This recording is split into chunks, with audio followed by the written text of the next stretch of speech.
ഈ സൂറത്തിനെ ഏതെങ്കിലും ഒരു മനുഷ്യൻ ഇഷ്ടപ്പെട്ടാൽ തന്നെ സ്വർഗത്തിൽ പോകും. അള്ളാഹു ഭാഗ്യം തരുമാറാകട്ടെ. ഖുർആനിലെ ഒരു ചെറിയ സൂറത്തിനെ സ്നേഹിച്ചാൽ തന്നെ സ്വർഗത്തിൽ പോകും. അള്ളാഹു സ്നേഹിക്കാൻ ഭാഗ്യം തരുമാറാകട്ടെ. ഖുർആനിൽ 114 സൂറത്തുണ്ട്. 112ാമത്തെ സൂറത്ത് ഏതാ?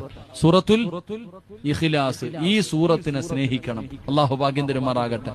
ഏതെങ്കിലും ഒരു മനുഷ്യന് ഖുൽ ഹുവല്ലാഹു അഹദ് എന്ന് പറയുന്ന സൂറത്ത് 10 പ്രാവശ്യം ഓതിയാൽ, 10 പ്രാവശ്യം ഖുൽ ഹുവല്ലാഹു അഹദ് അല്ലാഹു സ്വമദ് ലം യലിദ് വലം യൂലദ് വലം യകുൽ ലഹു കുഫുവൻ അഹദ് എന്ന് പറയുന്ന ഈ സൂറത്ത് ഏതെങ്കിലും ഒരു മനുഷ്യന് 10 പ്രാവശ്യം ഓതിയാൽ, പാപ്പാ നിനക്കല്ല തരുന്ന പ്രതിഫലം എന്തെന്നറിയോ? എന്റെ ഉമ്മച്ചി നിനക്കല്ലാഹു തരുന്ന പ്രതിഫലം എന്തെന്നറിയുമോ? വനല്ലാഹു ലഹു കസ്റൻ ഫിൽ ജന്ന.